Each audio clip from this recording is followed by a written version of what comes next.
Good afternoon. I am Pei Ping. Together with Dr. Carol Watson, we welcome you to the Skills and Workforce Development, Education and Training for Bridge to AI. The lecture given today is by Professor Will Su, who's a rising star in the field of AI and medical informatics. Will received his PhD from Johns Hopkins Bioengineering Department and subsequently did his additional training with UCLA. In recent years, Will has shown amazing innovation and driving force to advance in the field of model evaluations with specific AI applications in medical informatics and cancer. Today, he will specifically address the following learning objectives.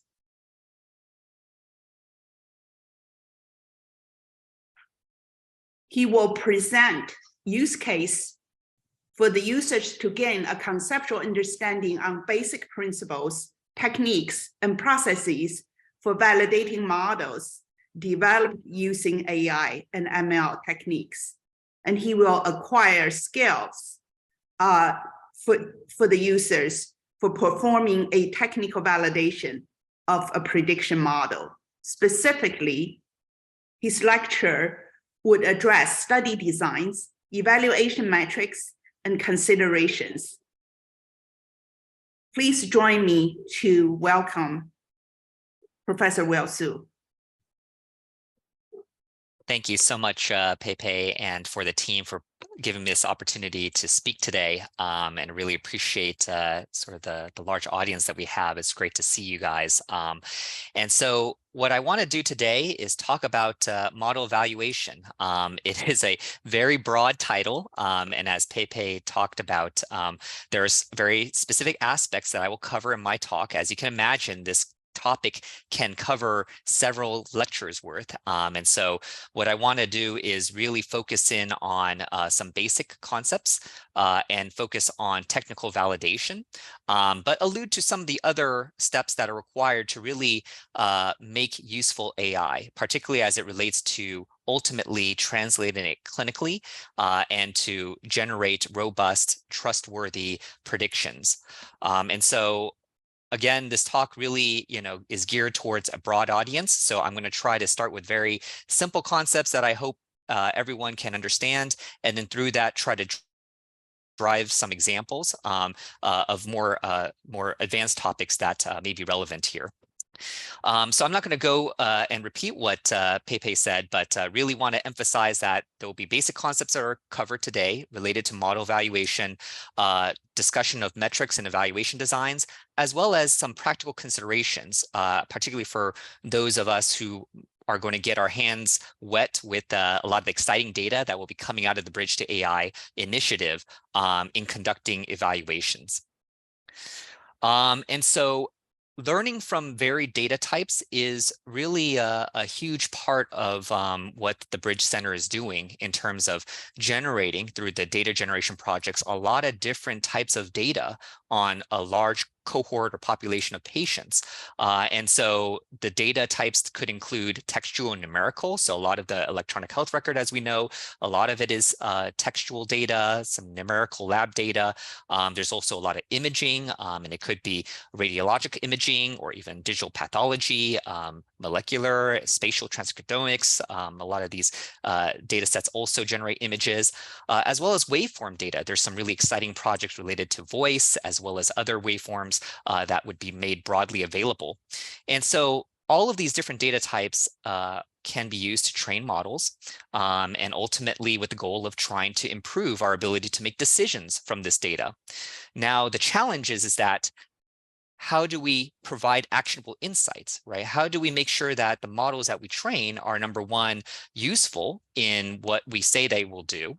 And two, how do we make sure that it performs the way that we think it will, particularly as we try to use them and translate them into clinical practice. And so there's a lot of different types of models out there. There are models that may use the medical record and generate different classifiers, logistic regressions, support vector machines, deep neural networks to come up with some diagnosis or maybe predict clinical deterioration. You have these models that may spit out continuous values. So here's a great example of predicting disease trajectory from Hopkins, where they looked at the black points are these observed data points, and then the red are unobserved but are actual data points from the patient, and then they're predicting whether it be a blue trajectory versus a green trajectory. And so, coming up with these type of continuous predictions so that you can kind of see, is there an inflection point in the patient's trajectory? And then also there is interest in maybe using imaging. And so this actually comes out of my own lab, where we're taking digital pathology images and using AI to classify subtypes of the images, ultimately to look at spatial relationships or distributions of subtypes and seeing how that may relate to cancer recurrence. And so all of these different models require slightly different ways of evaluating them. I mean, there is a general framework that we can approach these problems with, but hopefully what you'll get from my talk is that there are nuances that are task-driven that decides what type of metrics that we look at, what types of approaches that we do in terms of understanding how we evaluate these models. And there are some practical considerations. And so these are things that I will bring up over the next course of the next 10, 20, 30 minutes or so. Okay, so the driving questions that I have in my talk are, number one, how do we assess whether a model performs as intended? Number two, how do we select between multiple models that accomplish the same task? And number three, will the model advance medical decision-making? And that question is more, of course we want it to do so, but how do we evaluate that? How do we make sure that it does? And I'll start by just, I will start by just pointing out this comic here as sort of a warning for all of us working in this space. So the comic says, this is your machine learning system. And the other person says, yep, you pour the data into this big pile of linear algebra, then collect the answers on the other side. Well, what if the answers are wrong? And the answers just stir the pile until they start looking right. Right.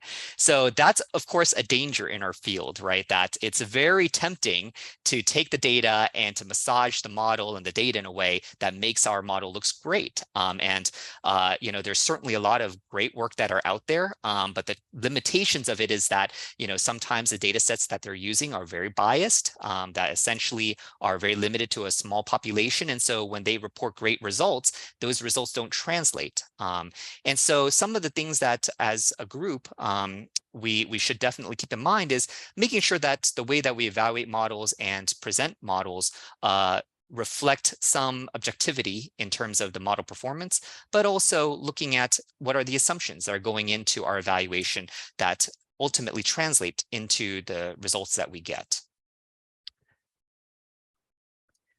And so let me start with some very basic principles, and hopefully this will be slowly or shortly snowballing into more complicated concepts. But the first one is really prediction error, right? What are we measuring? So when we talk about prediction error, we really are referring to two things.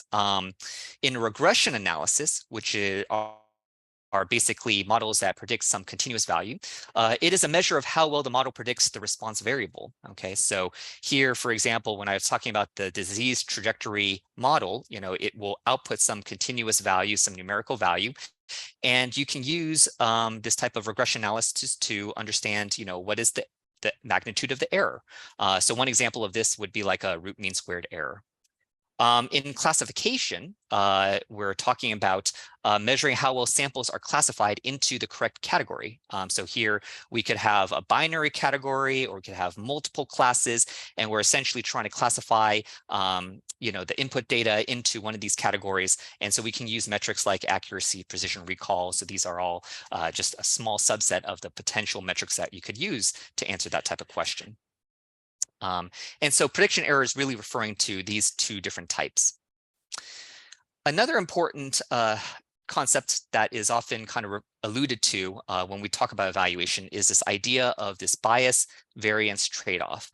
And so bias is the difference between the average prediction of our model and the correct value that we are trying to predict. Okay, and so again, this is kind of our prediction error and looking at how different is the actual to our average prediction. And then variance is the model's sensitivity to small fluctuations in the data set that we're using to train. And so variance can cause an algorithm to model the random noise. High variance, I should say, can cause an algorithm to model the random noise in the training data rather than the intended outputs. And so to kind of visualize this, you can kind of see a spectrum of models where the model can lie in this spectrum of complexity, where very simple models, which lie here, could be overly simplistic. Right. And so when it's overly simplistic, I mean that it has high bias, meaning that there's huge amount of error. But then there's low variance because, again, the model is not very sensitive to these small fluctuations. And typically we call that a very underfitted model. Right. And so typically, those don't perform very well.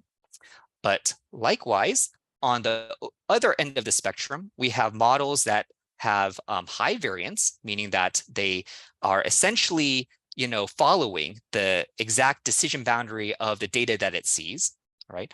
And decision boundary, what I mean is basically the sort of the boundary differentiating between the two classes or, the different classes.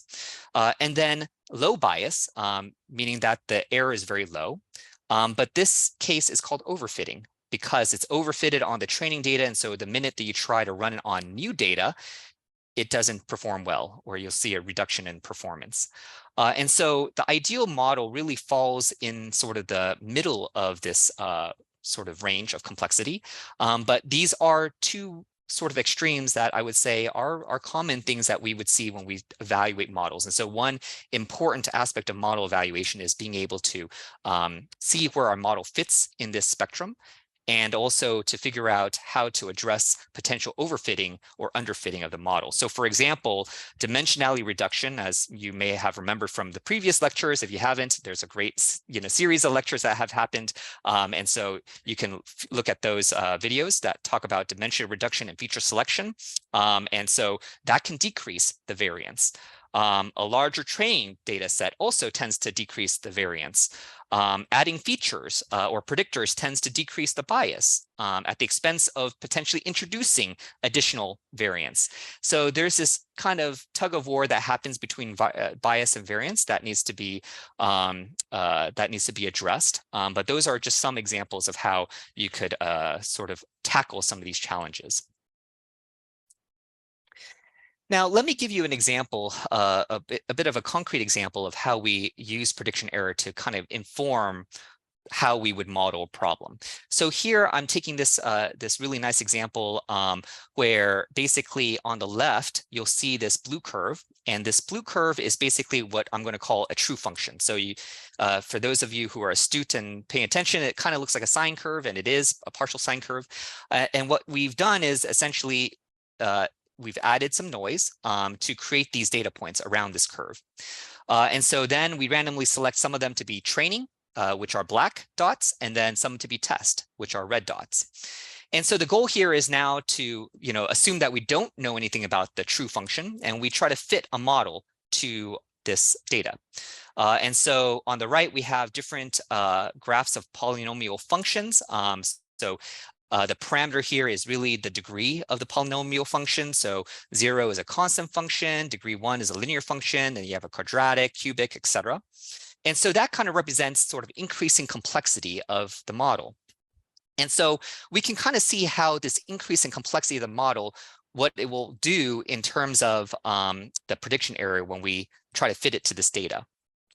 And so if you actually go through this process, right, so what we do is we would essentially take one of those models that I have listed here, and then we fit it to the data and we calculate, let's say, the mean squared error.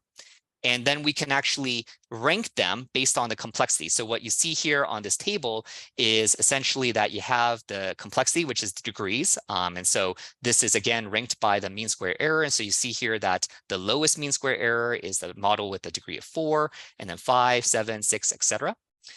And then we can also plot them, right? So on the x-axis, you see the degrees. Again, this represents different complexity of the model, or you can think of it as a simple parameter of the model. And then the y-axis is your prediction error.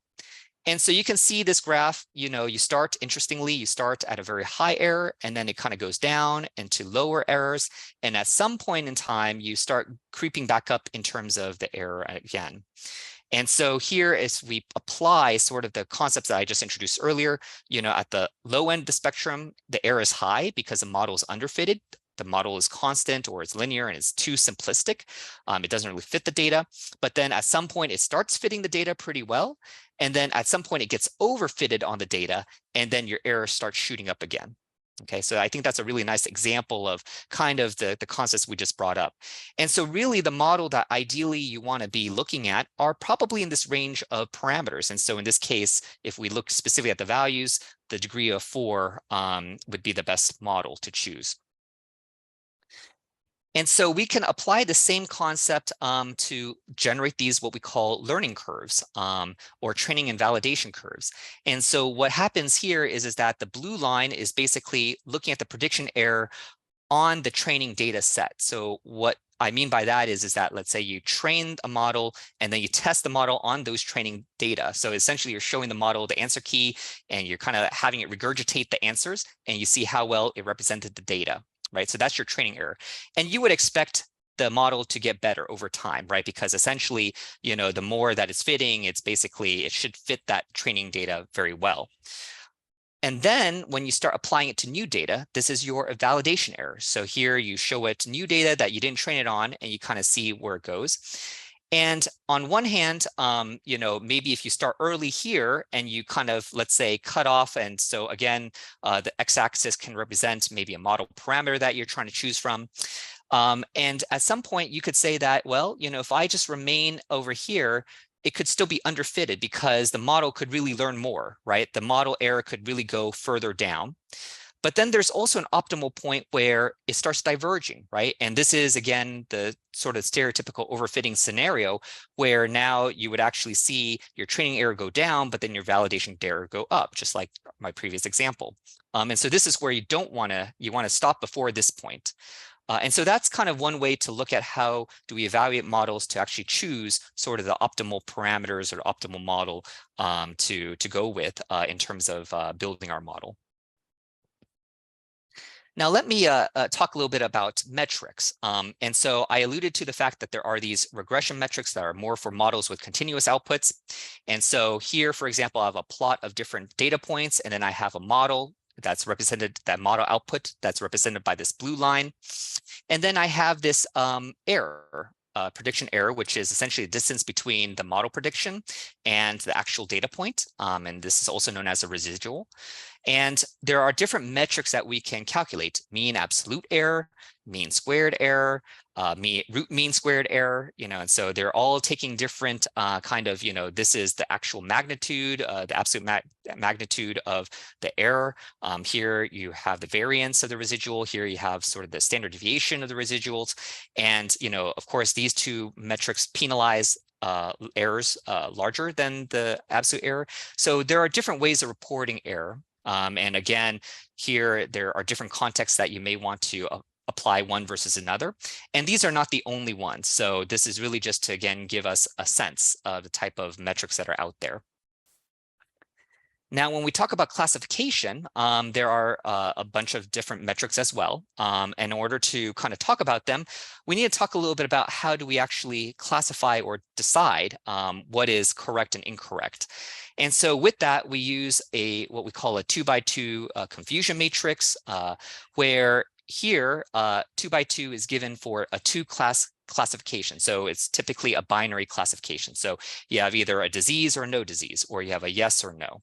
And so here, what I am showing is that you have the predicted class that are your columns, and then you have your real class or your ground truth or your reference standard as the rows. And so when the model is predicting that the patient has a positive case or maybe a cancer or a disease, and the ground truth says that the patient does have a disease, then this is known as a true positive. So that's correct. If the model says that the patient does not have a disease and the ground truth says that it's also negative, then it's a true negative. So again, another correct.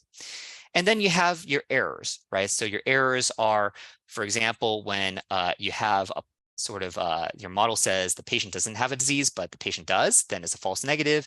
And vice versa, your model says the patient has a disease and the patient actually doesn't, then it's a false positive. Now, depending on the context, you may interpret sort of the significance of these errors differently. So for example, in a screening context where you're trying to screen for patients and screen for cancer, a false negative is a big deal, right? You don't want to miss a cancer.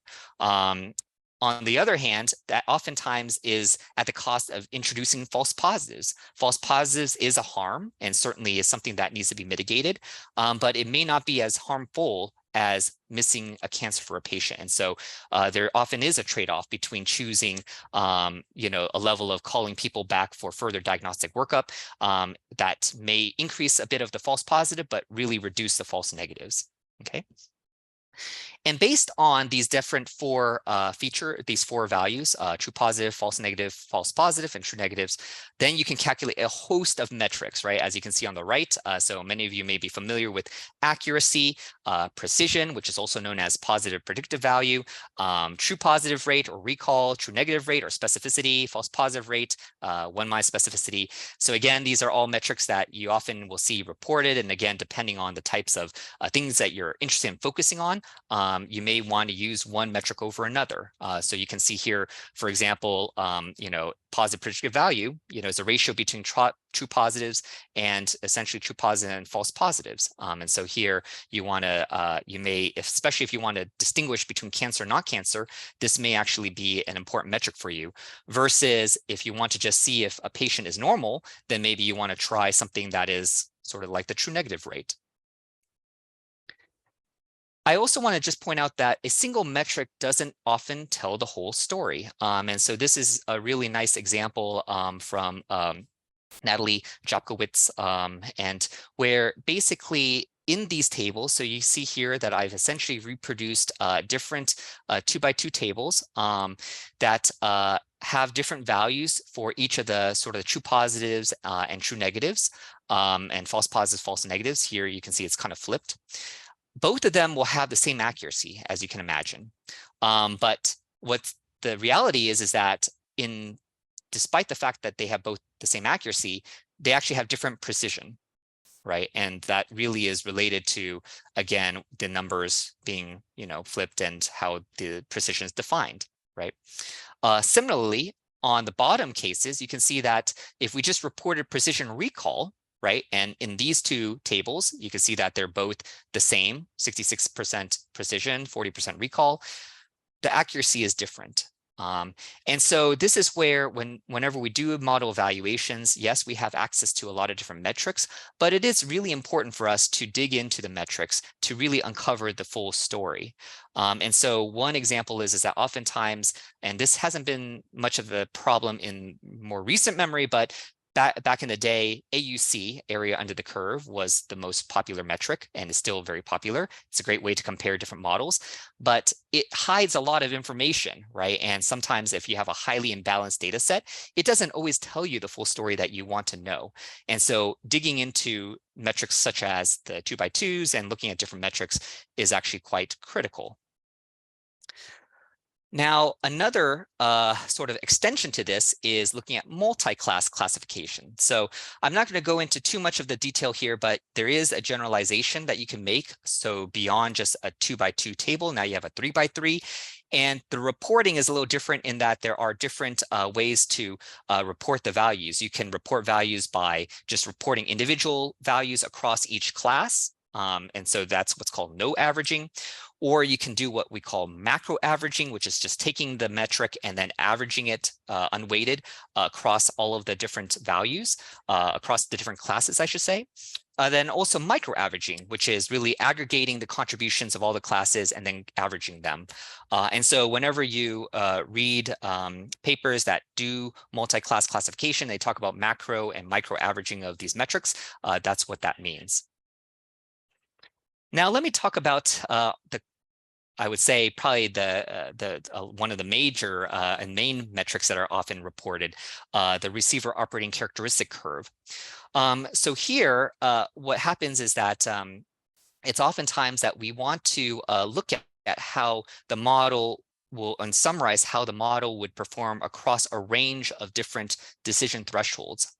So all of the different things that I showed previously in terms of creating these sort of 2x2 tables or 3x3 tables have been with a specific decision threshold in mind. So if you think about a model will output some value. Typically, it's a probability between 0 and 1. Then maybe oftentimes you assume that, okay, well, anything above 0.5, I'm going to give it one class versus less than 0.5, I'll give it another class. And then that's your decision boundary. And so when you calculate the metrics the way I've described it, oftentimes you have that decision threshold already in mind.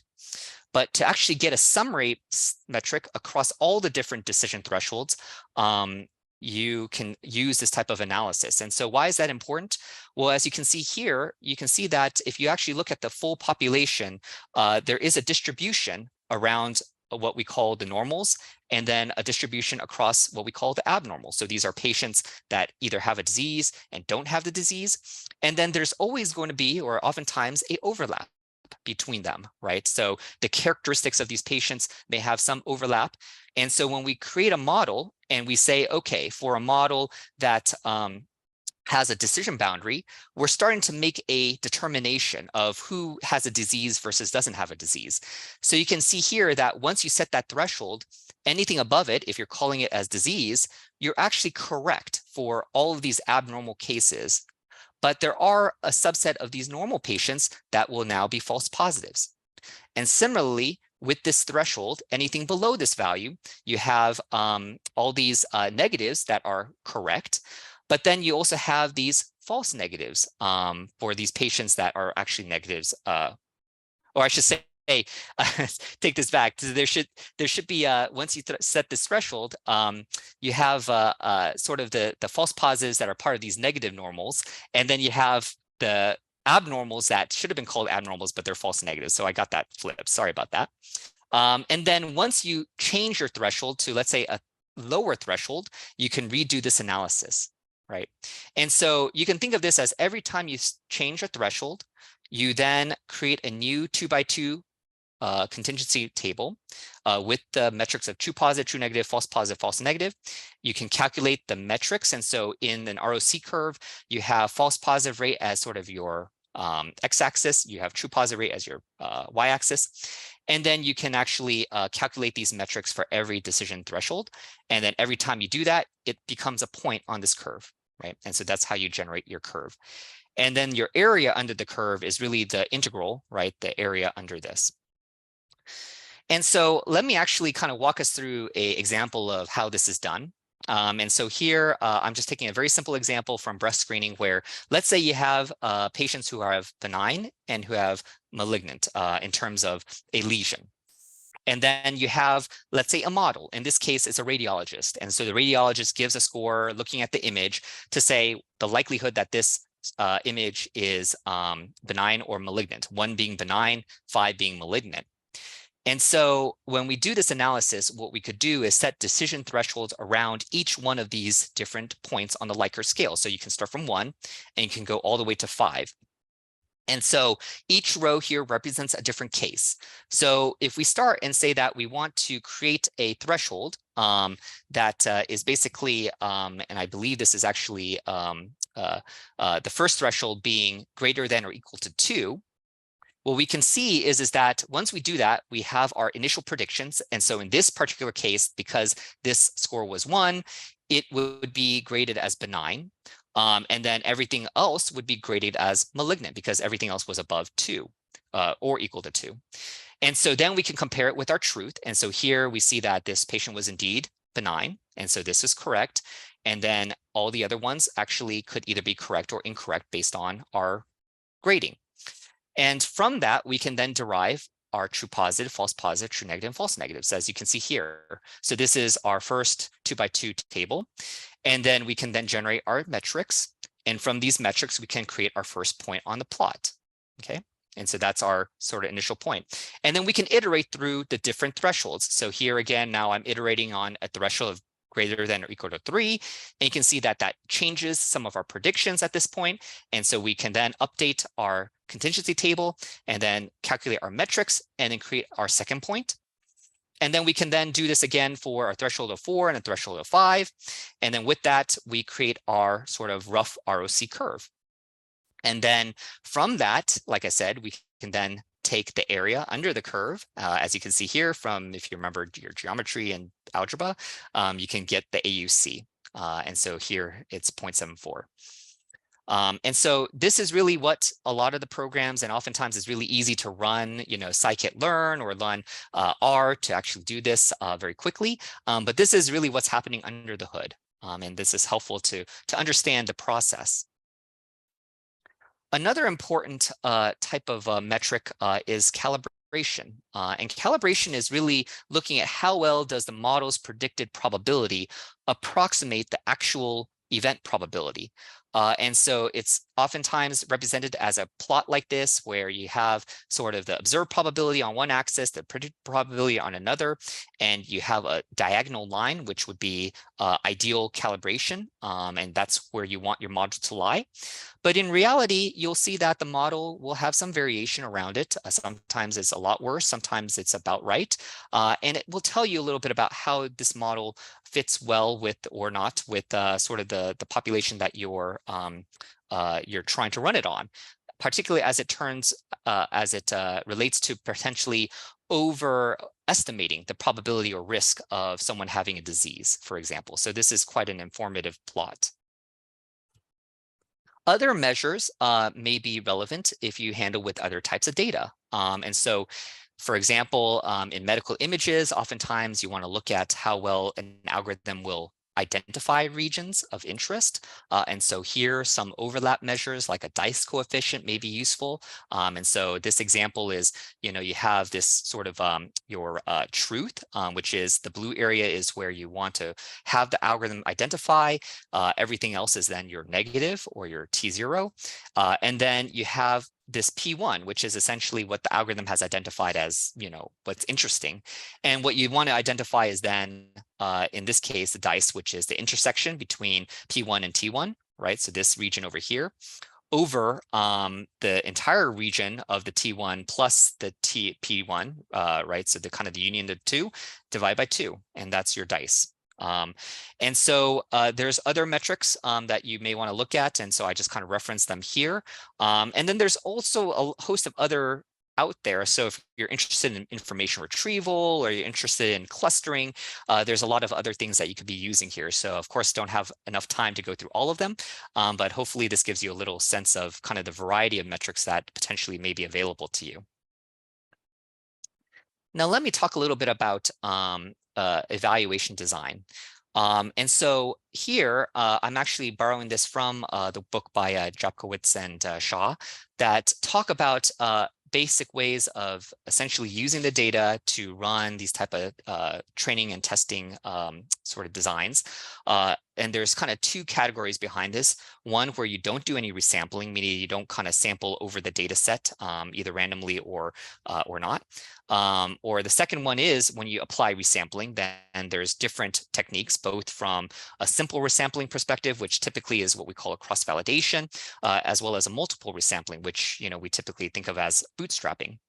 I won't go into too much of the detail other than to allude a little bit here.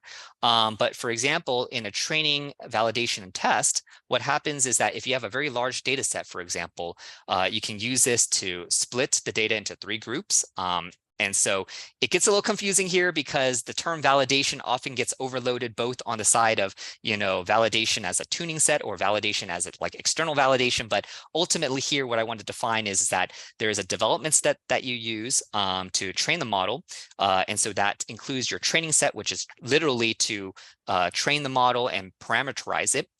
And then you have a validation set that you can maybe hold out as part of the development to then tune your model, right? So when we think about like a validation error, a lot of it is running on this validation set.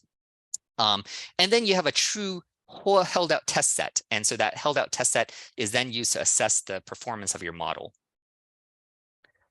When you have less data, or if you want to generate multiple runs and to see how well your model does in different subsets of the data, you can do this cross-validation. And so typically that is partitioning data into K subsamples. So here I'm showing 5 partitions or a K of 5 or 5-fold cross-validation. And then you iteratively assign one subsample as a test set and then train the learning algorithm on the rest. So blue is the test and the yellow is all the remaining training data. And you do this 5 times. Now, there are different variants of cross-validation. So you have nested cross-validation, which includes sort of a inner and outer loop. The inner loop would then have your training and your validation. And then after that, you have your outer loop with the test. So you could also do that. Or there's another variation that's common, which is called leave one out. So this is usually cases where you have very limited data. And now you want to just basically test on only a single case. And every other data point is then your training data. And so you're literally then running through the n number of folds is essentially equivalent to n number of cases in your data set. Now, I also want to just allude to how we compare models, and this, deserves its own lecture, but I will just kind of allude to a little bit that was in Jakowitz's book that basically divides the problem into kind of 3 scenarios where you want to compare 2 algorithms on a single data set versus 2 algorithms across multiple data sets versus multiple algorithms and multiple data sets. And so oftentimes what I find, authors do is we often just report some value of the metrics we're measuring, and we just list it in a table where we then show other potential benchmarks or comparators to show that maybe our algorithm is superior. But sometimes it's hard to say, right? Because the numbers are close together. Maybe it was by chance that, the value that you're reporting is higher than the others. Maybe there's conflicts in the different metrics.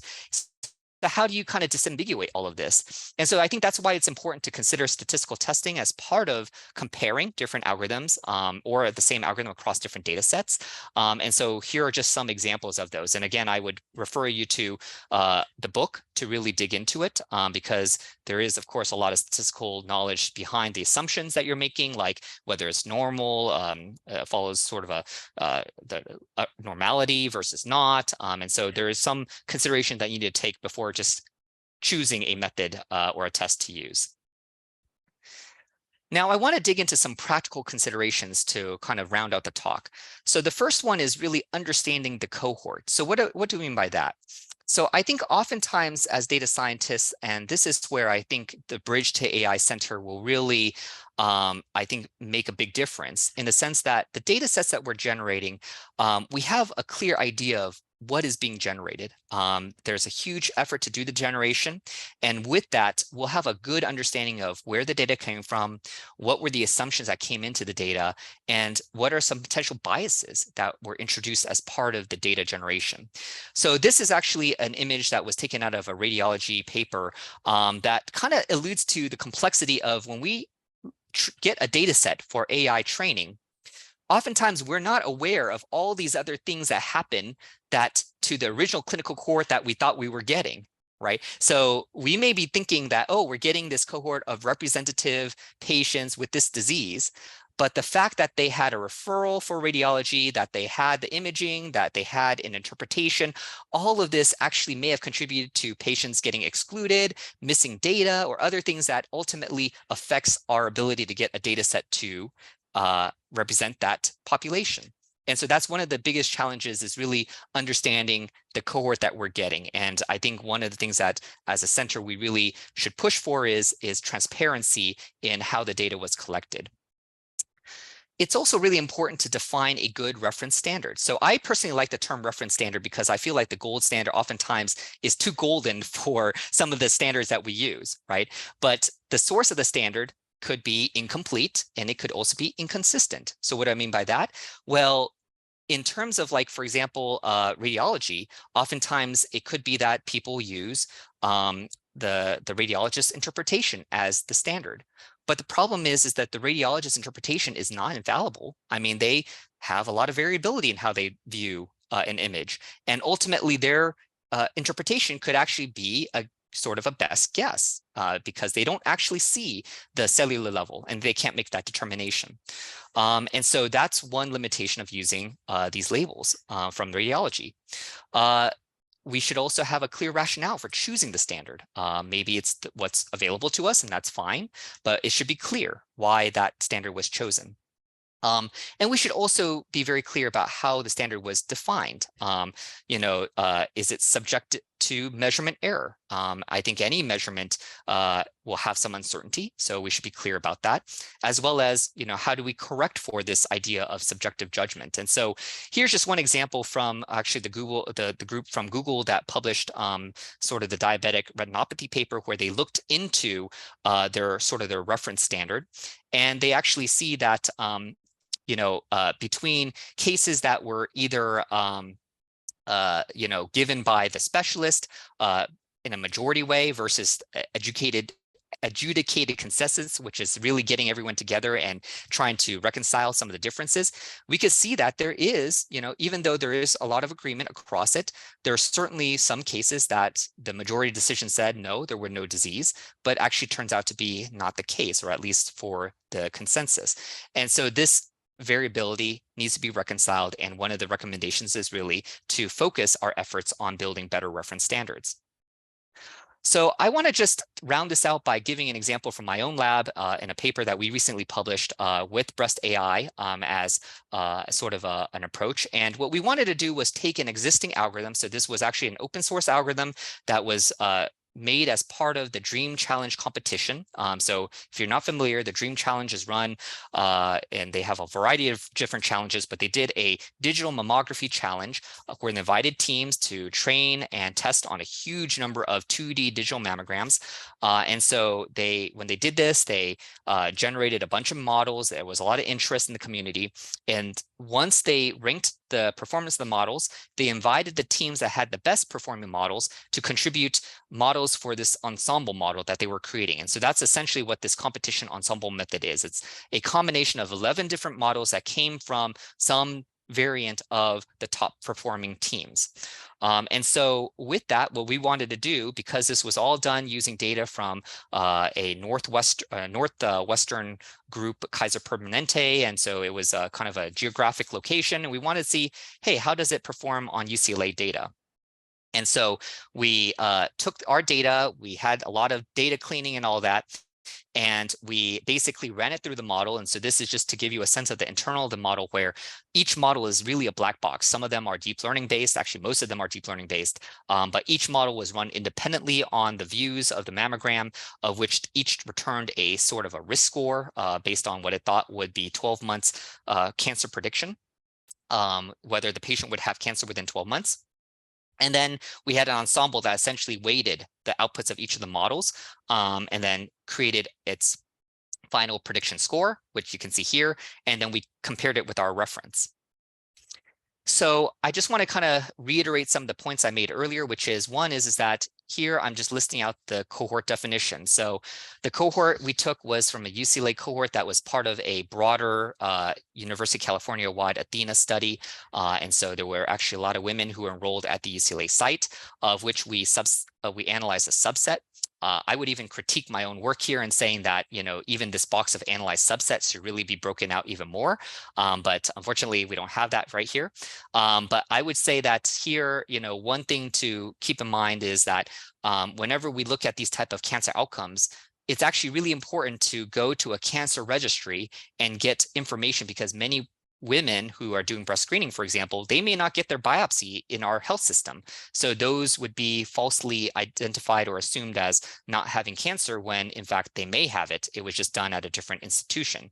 And so that's one kind of important aspect of this that we took into account as part of our building our reference standard.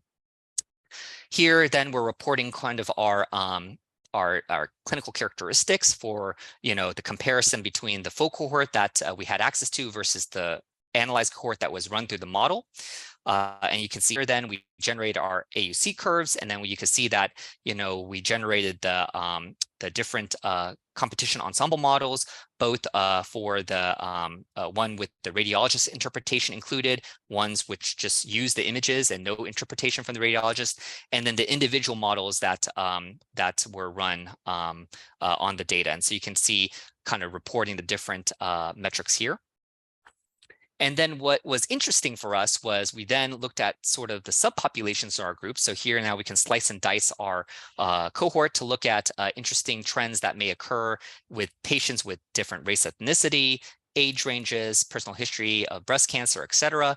And you can see here that, there is some consistency in the performance, but there are some really interesting kind of quote unquote outliers in terms of, for example, personal history of breast cancer. You can see here that the model was very much not underperforming compared to the radiologist, right? And this is often a limitation of a model is that they would say that you don't want to use it on patients with breast cancer history because they have clips or other things in the image. And also here, among Hispanics, there was a detectable difference in the performance. And so this is something that, again, we need further analysis to really dig into. And granted, a lot of this is self-reported data, and so that could also be its own limitation.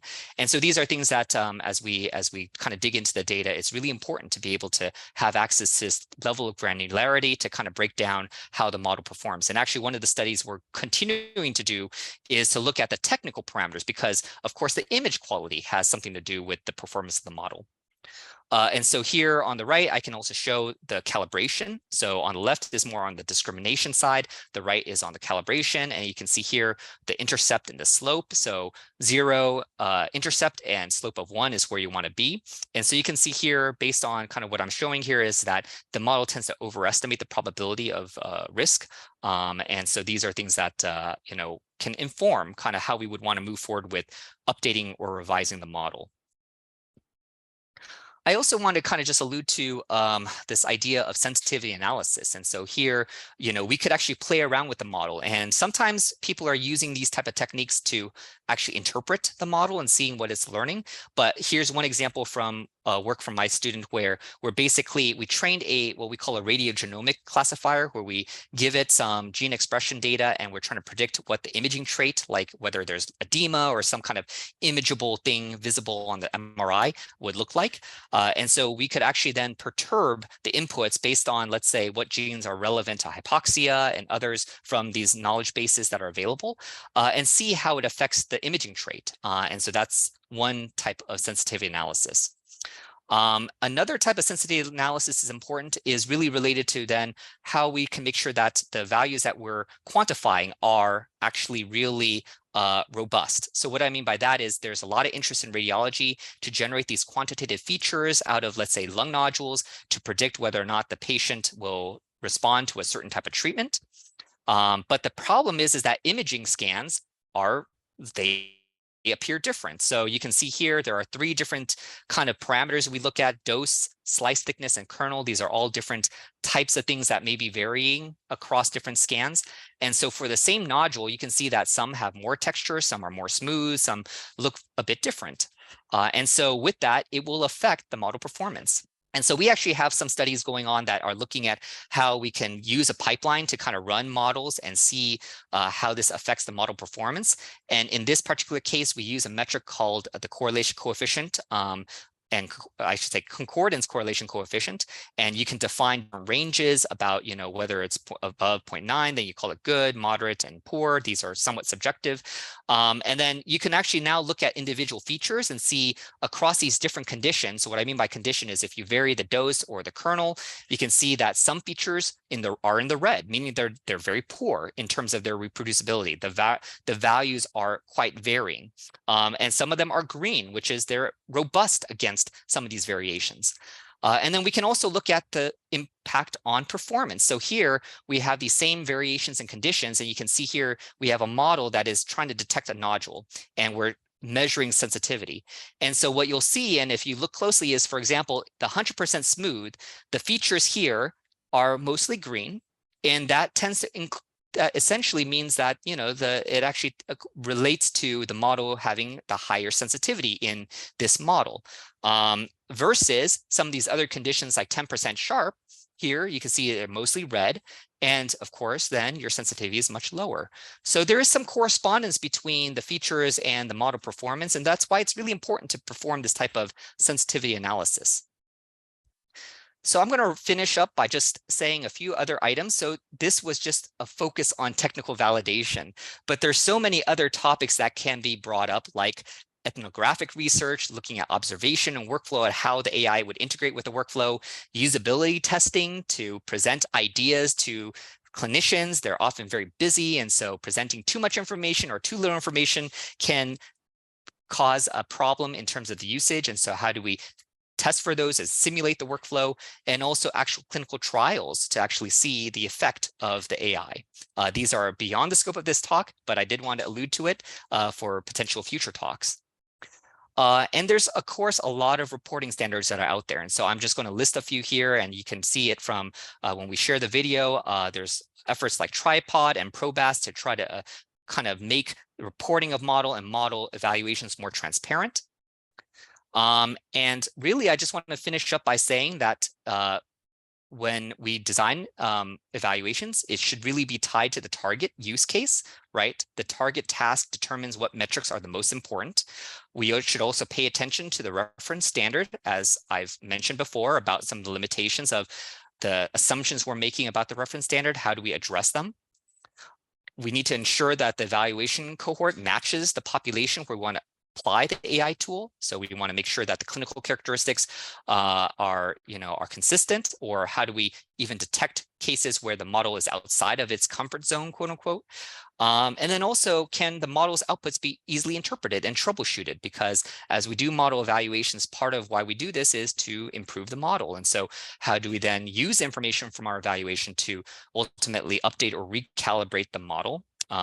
And how do we, potentially explain why a model may get something wrong?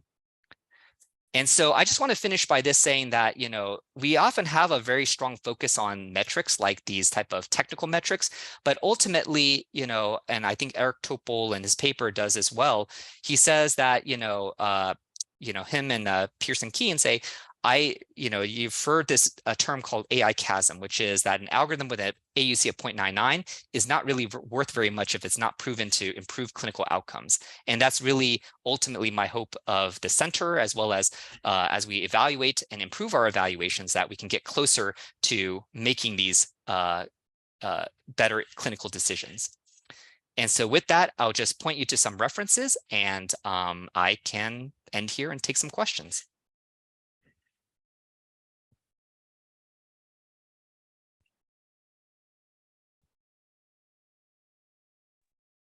Great. Our first question from Q&A is by an anonymous attendee. Thank you for the great talk. I have a clarifying question for the cross-validation procedure. Is the cross-validation procedure performed using development set data only, or is it the test data set in the cross-validation procedure referred to the orange box test data that were set apart from the development set? Thank you. Yeah, great question and great clarification. So what I typically recommend is that that in terms of because you can kind of it's funny how you can use these terms, because in some ways, as I was talking about like a nested cross validation, it kind of encapsulates what you're saying. But to just be very clear, in the cross validation, you have a training set and a sort of a test set that you're running for each fold. Right. And so that really could be, these kind of what I refer to as a development set by itself, or it could also be, development set plus the test set later on. But what I would recommend, honestly, is really the development set as your cross validation, and then you have a held out test set that you're truly just leaving out, because what the cross-validation tells you is not necessarily, it's not training. The cross-validation is not training a model, the optimal model. It's basically telling you, what learning strategy is good that you can then use to train a model to run on your test set, right? And so here, I think with the cross-validation, I would always want to leave a test set that is completely independent and that you can run your model on later on to truly test its performance. Hopefully that made sense.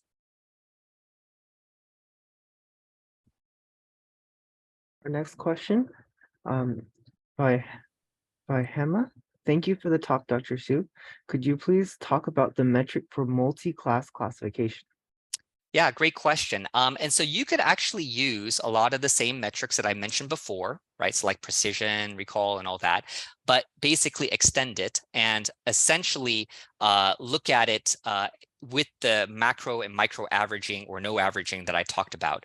So really the general metrics you may actually be able to reuse.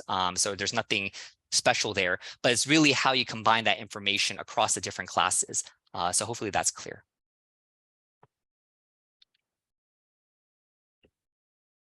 Next question by Morteza.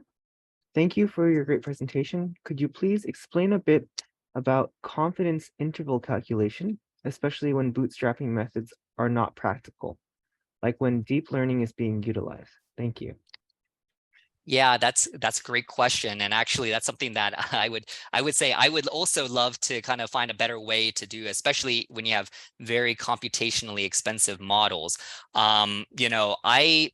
I would open this question up because frankly, I wouldn't say that I even train and generate these confidence intervals in the most efficient manner myself. I tend to have to just brute force it and create, retrain models over these different folds or whatnot. But if there's a better suggestion, I'm open to it too. So unfortunately, I don't have a great answer for you other than what you may already be doing. But of course, if there's someone in the audience who has a good suggestion here, please feel free to chime in. I think we have a follow-up question from the same person. Would you suggest conformal prediction? Honestly, I'm not familiar with that term, so I am not probably the best person to recommend that or at least give judgment on that. So, this is great. I love learning new things, and so here I'm happy to follow up at offline after I have a chance to take a look. But yeah, no, I wouldn't be able to comment on that. Okay. Our next question by Faraz. Can you go back to the reference slide, please? Thank you. Yeah, I'm happy to do that. I don't know if that will cause any problems for the question and answer, but I'm happy to actually I think the slides will be viewable on the video, and so you can certainly use that as a reference. But here it is again. Hopefully that will give you a chance to copy any information that you want. Okay, our next question. Is cross-validation only for performance reporting? If we want to build a model for deployment, shall we use all data? Yeah, that's a great question. And that's and I try to clarify that earlier in my answer. So cross-validation really is trying to help us identify what's the best learning approach, meaning like, if we have a set of parameters that we're trying to choose from, we can use cross-validation to test these different parameters across the different folds to tell us, which one may be the best approach for doing the learning. But it's not yielding us the final model, right? So like you're alluding to, you may want to then at that point take sort of development set and train the model based on the best performing parameter to then move forward with that.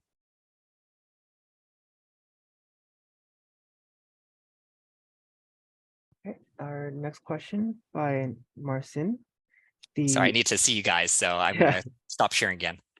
The model performance will also be influenced by the quality of data and its labeling. Yep. Can you talk about how to know the expected realistic optimal model performance, which is likely to be less than ideal?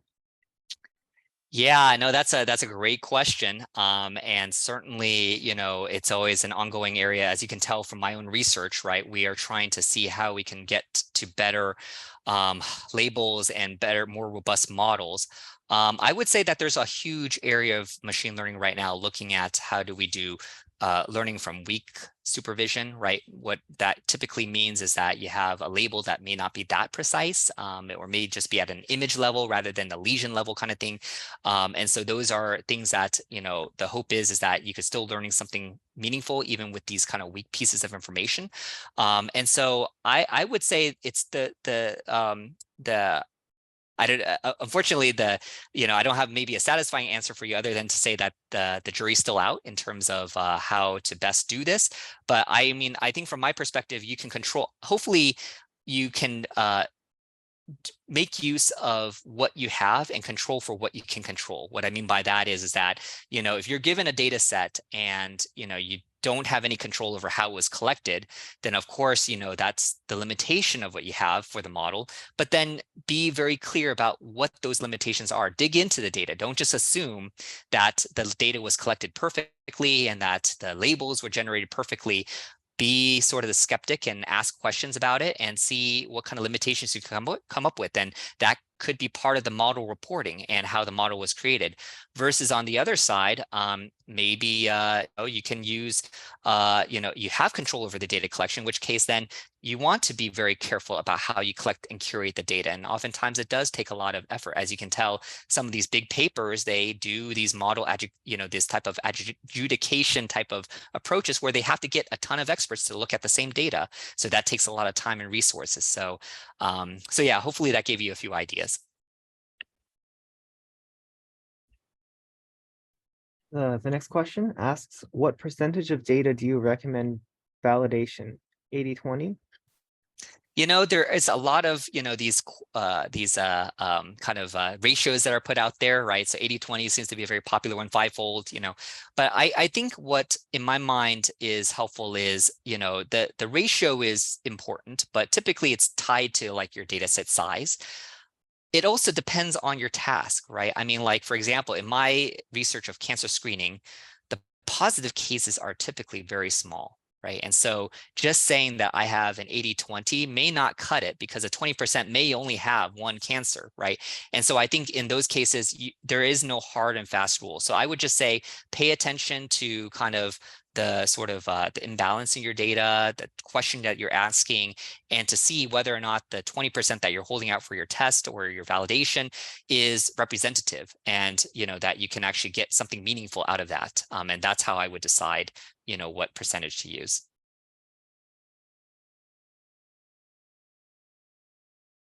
Okay, we have the next question. When we leave an independent set for real testing, how to guarantee the test set is a good sample without performing multiple times sampling of the real test set? Then it will be another layer of nested cross-validation. How do we make sure the test set is good enough? Yeah, great question. And actually, test sets, it can be also very nuanced how you decide. And I don't know if there is a really perfect way here. So what I mean by that is test sets, oftentimes, at least in my case, we choose a test set that may come temporarily after the training set, meaning that maybe you take more recent cases and you kind of hold that out.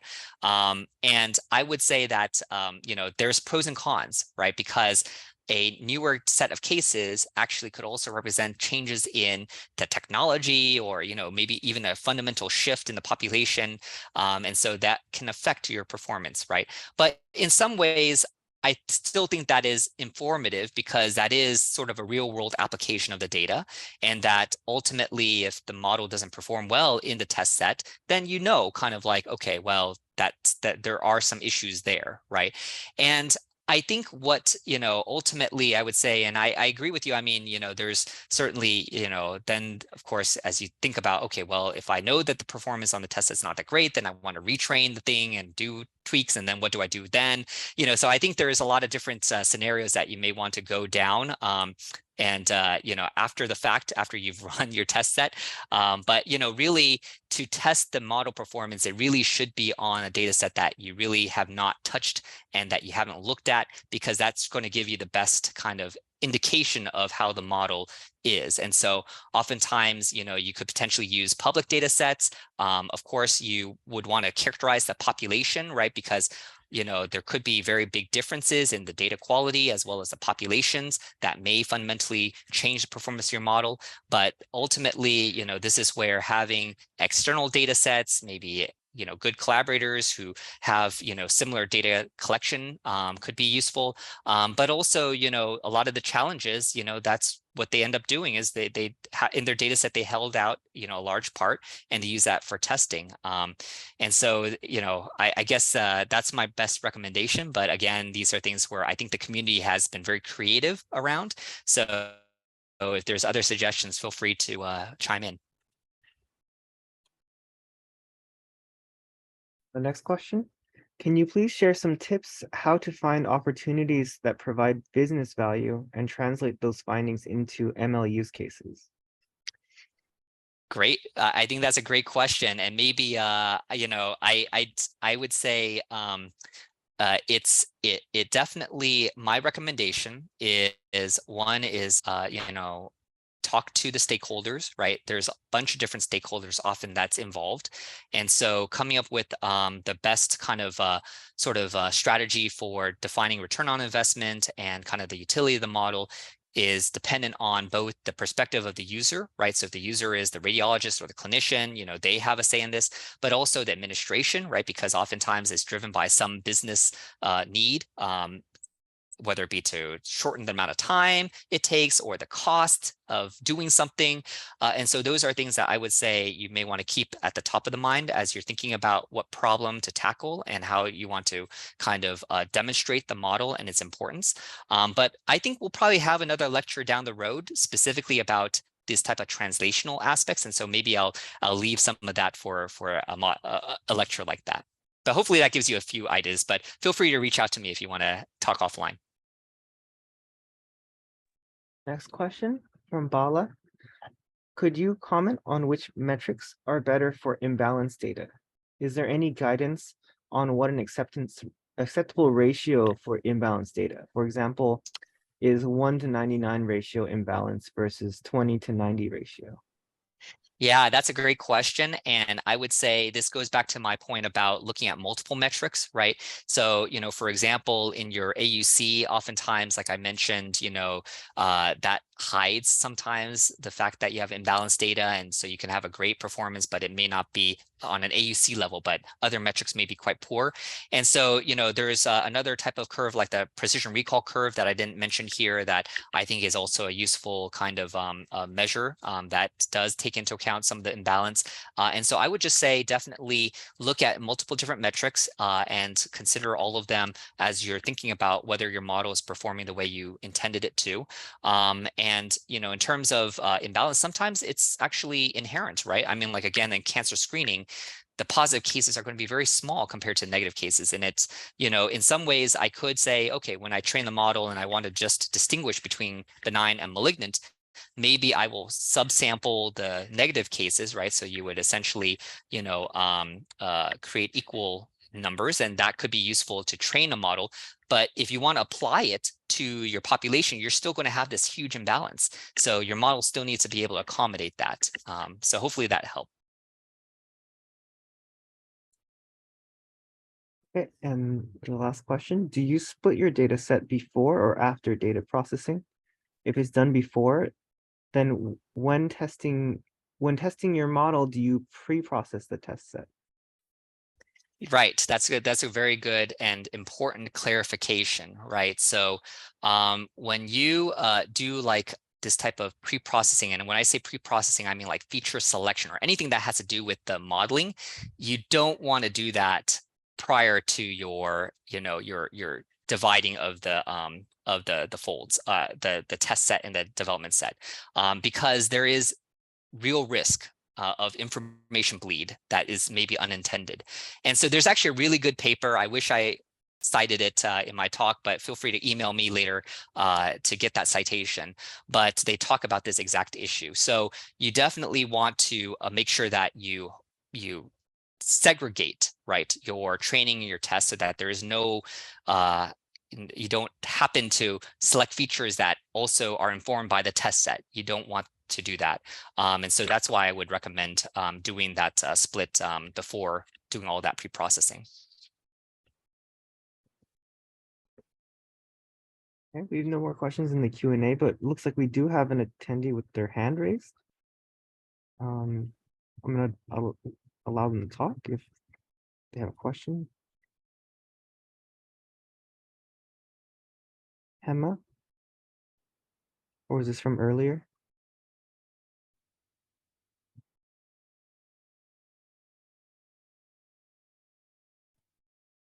Okay. Sorry, it was from earlier.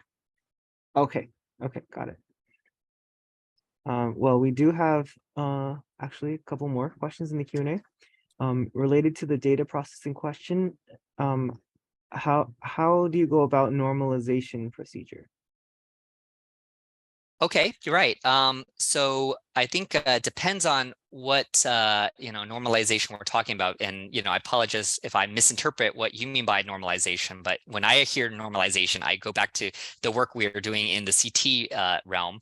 And so in that realm, basically, what we're trying to do is we're trying to take all those variations and how the images appear and normalize them into something that looks a little bit more consistent. And so these are things that can be trained separate from the model. And so in some ways, it's the normalization can occur, within, let's say, you train it on the test set. I mean, sorry, you train it on the training set, right? And then you apply it. And sometimes, you need to parameterize these normalization techniques. What I mean by that is you need some sample of data to learn the variance and whatnot to then, calculate the parameters for the model. So maybe you can also do that on the training set. And so then after that, again, once you kind of freeze that in the development set, you would then apply it. And so that's how I would do normalization, but please correct me if I misinterpreted what you meant by normalization.